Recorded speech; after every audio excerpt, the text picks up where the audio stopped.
అప్పుడప్పుడు భక్తులకి పరీక్ష పెడతారు దేవుళ్ళు కూడా. సినిమాలు చూడవా? సినిమాలు చూసినప్పుడు అది ఆ భక్తుడికి పరీక్ష పెడతాడు దేవుడు. నేను చెప్తా ఎప్పుడు కూడా, నాకు చంద్రబాబు నాయుడు గారు అనే వ్యక్తి దేవుడితో సమానం.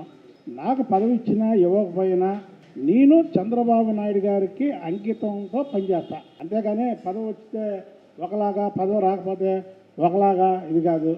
అక్కడ ఈక్వేషన్స్ ఇంకోటి ఇవన్నీ చూసుకొని పదవులు ఇస్తారు. వచ్చినప్పుడు సంతోషం ఎలా పడతామో, రానప్పుడు కూడా దాన్ని ఈజీగా తీసుకోవాలి. ఇదంతా ఒక క్రీడ. రాజకీయంలో పదవులు అనేది ఒక క్రీడ. ఒక్కోసారి గెలుస్తాం, ఒక్కోసారి ఓడతాం. అలాగే ఒక్కోసారి వస్తాయి, ఒక్కోసారి రావు. రాలేదని మనం కుంగిపోయి వచ్చినప్పుడు ఆనందంగా ఉండి అలా కాదు. చంద్రబాబు నాయుడు గారు నాకు పదవి ఇచ్చినా ఇవ్వకపోయినా ఆయన నాకు దేవుడు, అంతే. ఒకటే స్లోగన్. నేను ఎప్పుడు చంద్రబాబు నాయుడు గారు నాకు నాయకుడు అని కూడా చెప్పలా. అంటే నాయకుడి కంటే గొప్పవాడు కదా దేవుడు. నా వరకు అయితే చంద్రబాబు నాయుడు గారు అనే వ్యక్తి దేవుడు.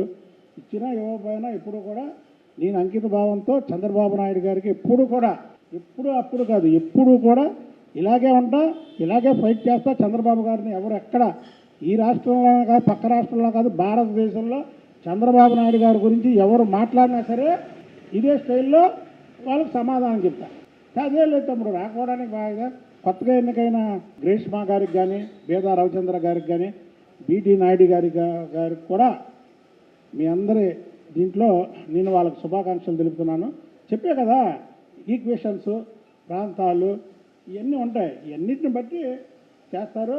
అదేమే మనం దాని గురించి మనం ఏమి బాధపడలేదు, ఇబ్బంది పట్టలేదు. నన్ను చూస్తేనే తెలుస్తుంది నేను ఎలా ఉన్నానో.